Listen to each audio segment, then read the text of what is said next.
Makanya suatu kali dulu itu pesawat Adam Air jatuh. Kenapa dukunnya tidak bisa terawang?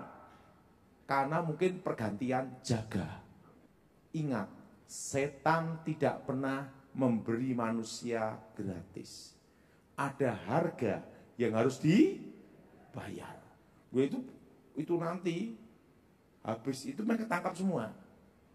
Kenapa dukun tidak minta ilmunya sendiri, menggunakan ilmunya sendiri? Karena dia tahu ada resiko harga yang harus dibayar.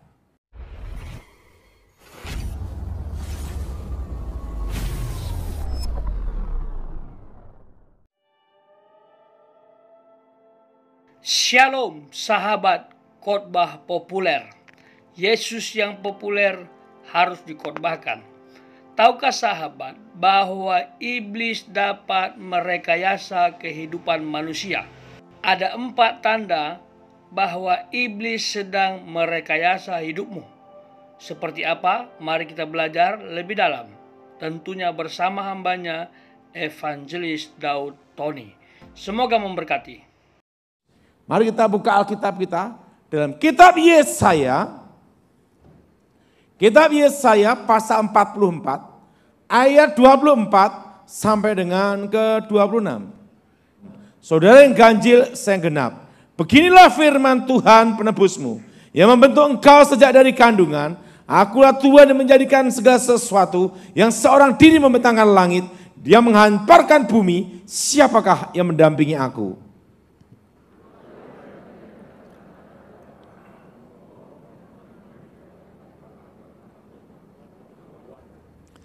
Akulah yang menguatkan perkataan hamba-hambaku dan melaksanakan keputusan-keputusan yang diberitakan utusan-utusanku. Yang berkata tentang Yerusalem, baiklah ia diamin, dan tentang kota Yehuda, baiklah dibangun.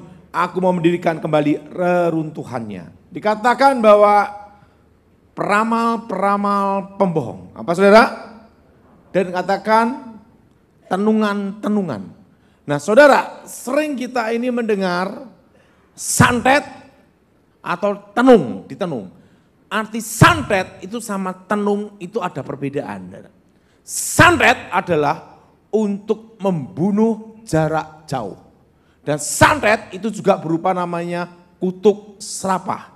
Jadi membunuh jarak jauh atau bikin orang sakit parah. Tapi kalau tenungan itu berhubungan dengan pemanggilan arwah. Arti menenung itu memanggil. Nah, minta bantuan arwah. Nah, untuk apa? Semua yang berhubungan dengan ramalan itu selalu berhubungan dengan arwah orang mati. Karena dipercaya arwah orang yang sudah meninggal itu mengetahui masa akan datang. Sehingga ada tempat ibadah tertentu atau ritual tertentu untuk mengundang arwah leluhur. Ini yang disebut namanya menenung. Apa saudara? Untuk memanggil apa? Arwah. Memanggil roh supaya masuk. Nah pada waktu roh itu masuk, biasanya anak di bawah usia 5 tahun itu bisa lihat. Kalau roh itu waktu masuk. Nah waktu masuk itu biasanya ngeblak. Nah kalau orang Jawa yang namanya itu adalah perewangan.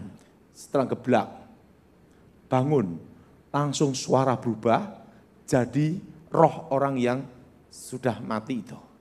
Nih ngangguk-ngangguk dulu pernah sering manggil. Nah langsung geblak berdiri, langsung suara berubah, langsung kesurupan, langsung ngomong. Nah yang jadi pertanyaan, apakah itu arwah orang mati? Bukan, itu roh setan yang menyamar. Hubungan antara orang mati dan orang hidup terputus. Nah saudara, di dalam ramalan itu nomor 1 ada yang namanya kontak batin. Apa saudara? Kontak apa? Kontak batin. Nah saudara, secara alam roh, ini secara alam roh. Kalau orang itu tidak ada perlindungan, itu ada yang namanya itu kelihatan telanjang. Kelihatan apa saudara? Telanjang. Jadi kalau orang itu pergi ke dukun, kalau dia tidak ada perlindungan, tidak ada benteng, itu kelihatan adalah kayak apa? Telanjang. Nah kalau udah kelihatan telanjang, itu baru bisa namanya dikontak. Tetapi kalau ada perlindungan, itu disebut namanya orang-orang titipan dari Yang Maha Kuasa. Nah itu ada namanya jubah. Ini yang enggak bisa dikontak batin. Makanya ada orang-orang tertentu yang tidak bisa diramal. Karena disebut apa? Dilindungi oleh Yang Maha Kuasa. Nah setelah saya bertobat, saya baca Alkitab, Alkitab berkata, kita diberikan Tuhan itu apa? Jubah pujian. Apa saudara? Jubah apa? Ya, jadi kalau kita dalam Tuhan, itu ada jubahnya. Kalau secara alam roh, ini yang tidak bisa ditembus kontak batin. Karena kontak batin ini berhubungan dengan transfer spirit yang disebut transfer karakter. Apa saudara? Transfer spirit, transfer apa? Transfer apa? Karakter. Nah saudara, seorang dukun pada waktu pasien itu datang ke tempatnya dia, udah tahu ramalan pribadi pasti tepat. Tapi ramalan yang bicara negara atau dunia pasti gagal. Kenapa? Ini kuncinya. Pada waktu orang itu datang ke dukun atau ke tukang ramal, itu secara alam roh itu langsung apa? Telanjang. Nah itu ditanyain rohnya. Manusia terdiri tubuh, jiwa, dan roh. Nah biasanya itu kalau dukun itu seperti ini. Coba ini ke sini. Ini. Contoh aja. Nah, ini yang namanya kontak apa? Kontak apa? Kontak penting. Makanya kalau orang pergi ke dukun, tergantung dukunnya itu siapa. Karakternya tidak beda jauh. Nah ini namanya siapa nih? Boy. Hah? Boy. Boy. Apa? Roy. Roy. Nah, pada waktu datang, jadi orang yang datang, yang nganter, itu secara alam roh, itu langsung apa darah? Telanjang. Roy, anak kamu kan 2. Kamu ini sekarang punya pabrik, pabrikmu dalam kondisi utangnya berat, mau bangkrut, mau disita bank, 5 bulan lagi. Kau tahu mau dukun? Tanpa dikasih tahu, seorang dukun pasti akan ngomong ini tepat. Kok bisa tahu Pak Daud? Lah bekas dukun nih. Nah, kenapa? Cara ini yang digunakan dukun untuk meyakinkan pasiennya bahwa di hadapan dia bukan orang sembarangan. Nanti bukan orang apa? Bukan orang apa?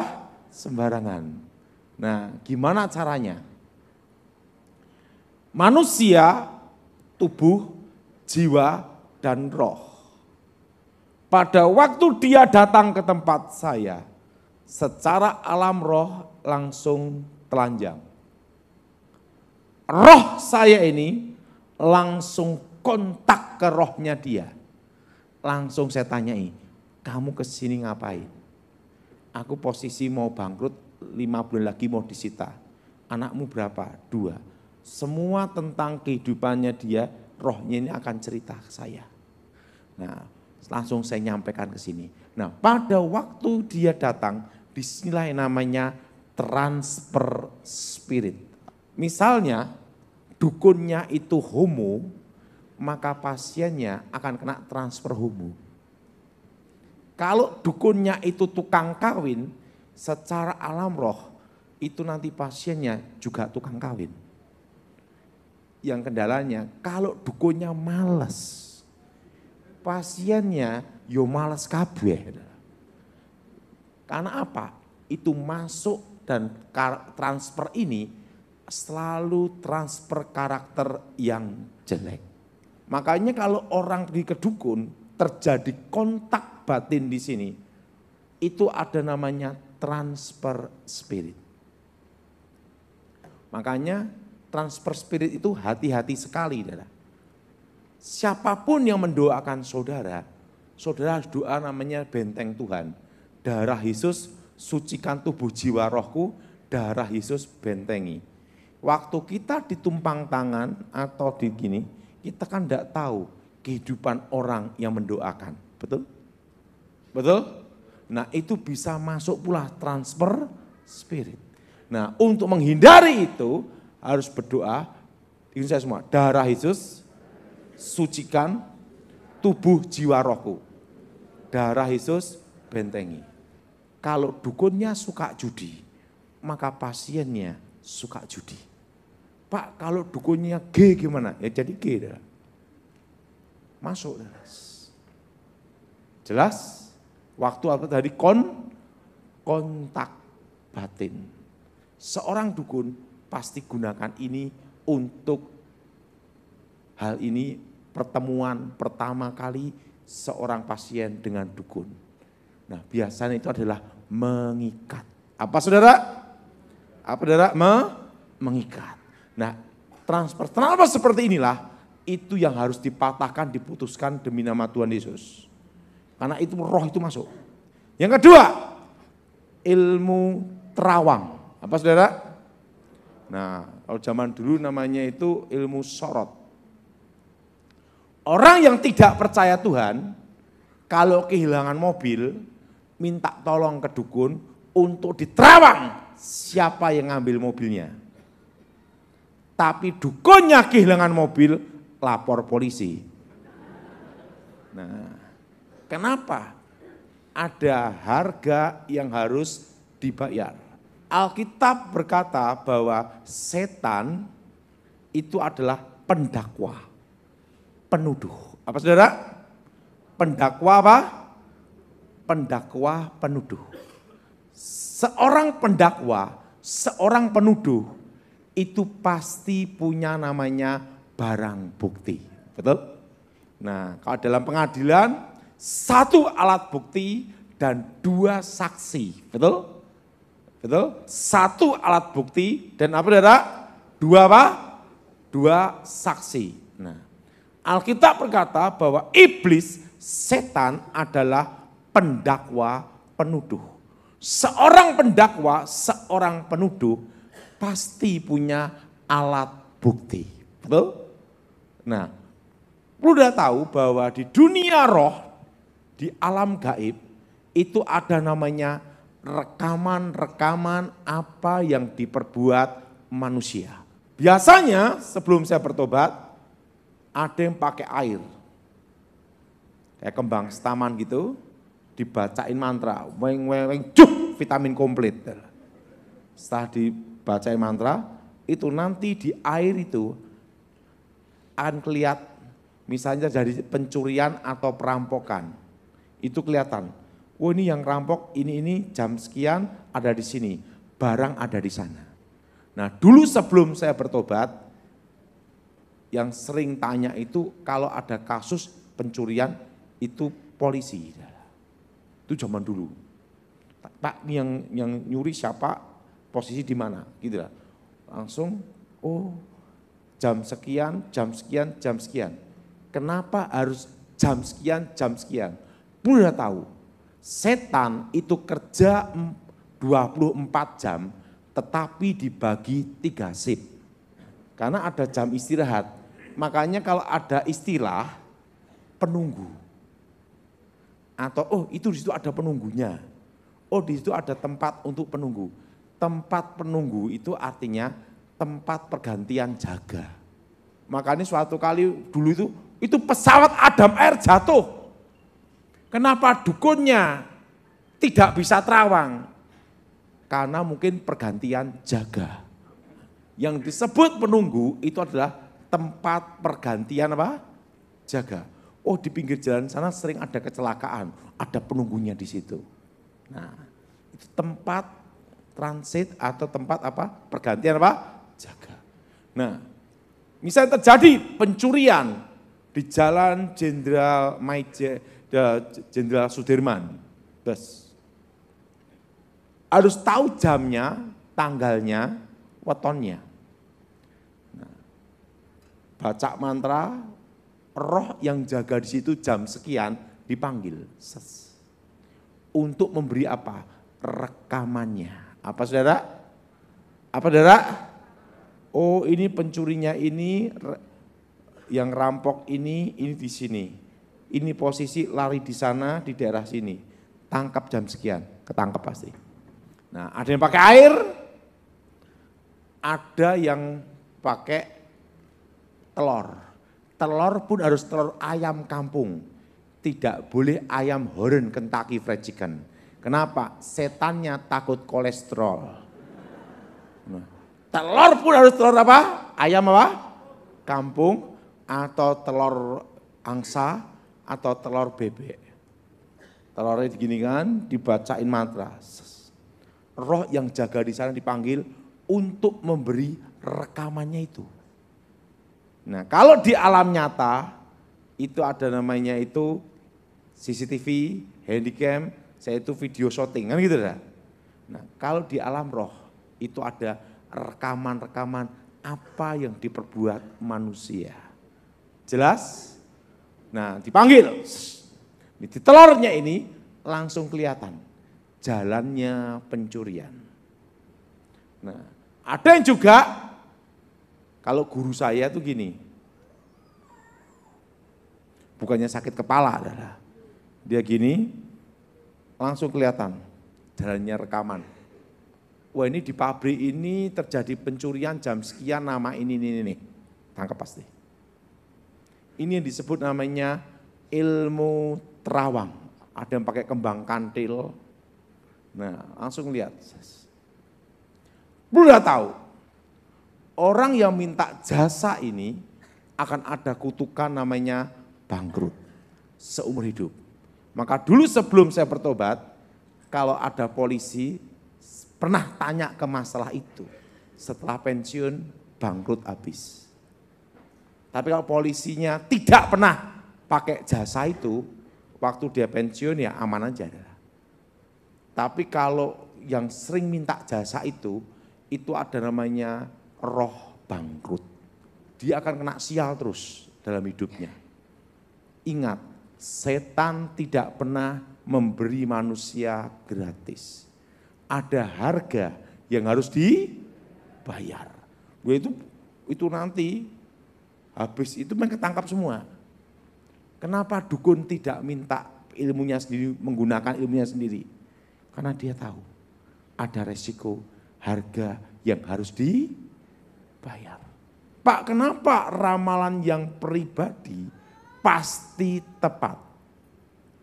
Tapi ramalan yang bicara negara atau dunia pasti gagal. Nah, ingat, ramalan pribadi itu tepat karena setan bisa merekayasa supaya itu terjadi. Jelas?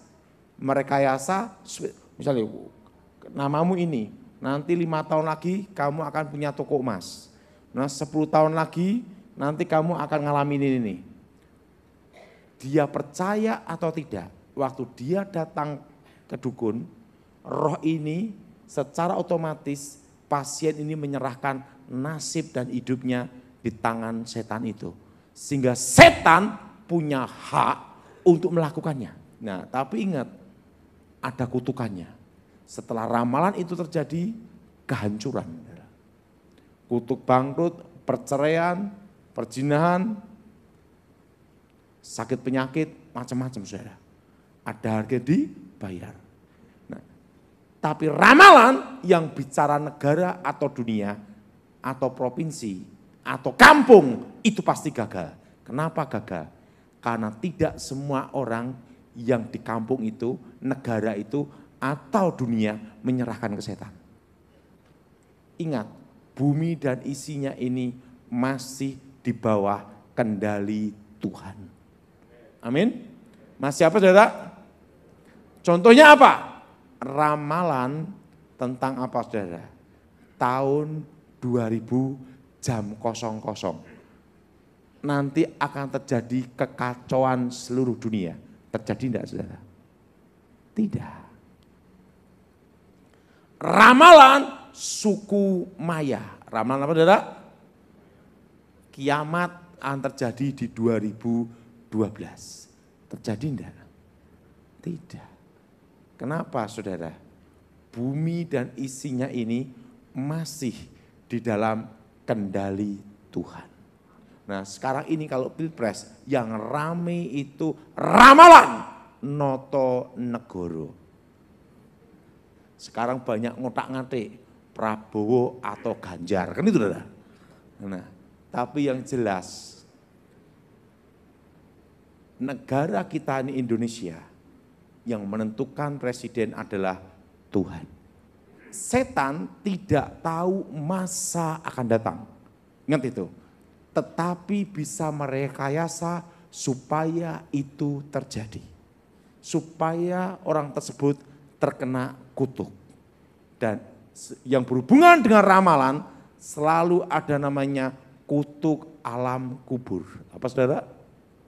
Karena berhubungan dengan arwah. Ketiga, tanda-tanda alam. Contohnya, kalau ada burung gagak, wah ada yang mati. Yang jadi pertanyaannya, kalau orangnya pelihara burung gagak, apa mati hidup? Mati hidup. Itu namanya takayul. Kita sebagai anak Tuhan, hamba Tuhan, jemaat Tuhan, tidak boleh mempercayai itu. Hidup dan mati kita, masa depan kita, itu di tangan Tuhan. Yang keempat, tanda-tanda di dalam diri manusia. Kalau zaman dulu, nenek saya ngomong gini, hati-hati ya sama perempuan kaki gajah. Yaitu wajah keibuan, bodi kebapaan. Yang kakinya gede itu tipe perempuan yang nginjek dan menguasai suami. Hati-hati itu, kakinya gede itu, nendang bola. Hati-hati. Kenyataannya kaki yang kecil-kecil menguasai suami ya banyak, betul? Hati-hati. Untu merongos. Gini, hati-hati. Itu tipe adu domba. Tumbak cucuan ngadu sana ngadu sini. Buktinya yang gini adu domba ya banyak, betul? Betul? Sekarang yang gini mudah. Pasang gigi palsu, betul? Copot, betul? Nah, ada lagi sampai orang tuh ganti tai lalat. Tai lalat yang di sini itu tipe setia, yang di sini tidak setia, netral lah. Itu tanda-tanda tubuh. Kita sebagai anak Tuhan, jemaat Tuhan tidak boleh mempercaya itu. Jelas? Jelas? Itu ada namanya kutuk. Sahabat khotbah populer, mengikuti atau mempercayai peramal adalah tindakan yang dibenci Tuhan. Hal ini tercatat dalam Imamat 19:31 yang berbunyi, janganlah kamu berpaling kepada arwah atau kepada roh-roh peramal. Janganlah kamu mencari mereka dan dengan demikian menjadi najis karena mereka. Akulah Tuhan Allahmu. Nah, bagaimana dengan sahabat? Apakah pernah terlibat dengan peramal yang telah meramal kehidupan sahabat? Apa isi ramalan tersebut? Apakah seputar kekayaan atau jabatan? Ingat sahabat, Tuhan adalah sumber segalanya. Ia adalah penciptamu yang seharusnya bertanggung jawab untuk segala kebutuhanmu. Apakah sahabat meragukan kuasa Tuhan sehingga harus datang ke peramal? Ingatkah sahabat dengan firman Tuhan yang mengatakan bahwa kita akan menjadi kepala bukan ekor. Kita akan naik bukan turun. Ini adalah janji Tuhan yang harus kita percayai. Jadi sekali lagi stop datang kepada peramal untuk melihat masa depanmu. Sahabat harus sadar bahwa dalang yang sebenarnya di balik ramalan atau peramal adalah iblis atau kuasa gelap. Jika kita diramalkan, maka iblis akan merekayasa kehidupan kita seperti yang diramalkan. Sekalipun isi ramalan itu positif, janganlah percaya dalam bentuk apapun, baik itu menggunakan kartu atau garis tangan dan lain sebagainya. Janganlah percaya, karena apabila kita percaya, maka kutuk akan mengintai hidupmu, bahkan akan kamu terima untuk generasimu. Dan iblis tidak pernah bekerja secara gratis. Iblis akan meminta imbalan dari keberhasilanmu, yaitu tumbal. Jadi pikir-pikir sahabat 1000 kali untuk menggunakan jasa peramal. Apabila sahabat sudah terlanjur pernah datang kepada peramal, diramalkan masa depanmu, masih ada kesempatan untuk bertobat.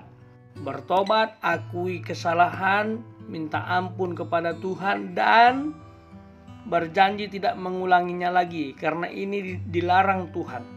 Sesuatu yang dilarang Tuhan artinya dosa. Dan patahkan kutuk ramalan dengan doa darah Yesus. Doakan terus-menerus dengan doa darah Yesus, maka kutuk itu akan diputuskan dan sahabat akan dipulihkan. Bagi sahabat yang tahu, mungkin ada teman, ada kerabat, ada keluarga yang pernah ke peramal, mari kita ingatkan dengan kasih. Jangan sampai mereka terjerat, jangan sampai mereka tersesat, dan masa depannya pun hancur. Apabila sahabat tahu, tidak memberitahu, itu justru bahaya. Karena berkat Tuhan kita tidak boleh terima sendiri saja. Kita harus berbagi kepada orang yang membutuhkannya. Apabila kita sudah diubahkan Tuhan, maka pastikan orang di sekitar kita juga diubahkan Tuhan. Barangkali dengan nasihat kita mereka bisa berubah dan bertobat. Oleh sebab itu sahabat khotbah populer, andalkanlah Tuhan saja, maka Ia akan memakai dan memberkati hidupmu dengan segala kelimpahannya. Amin.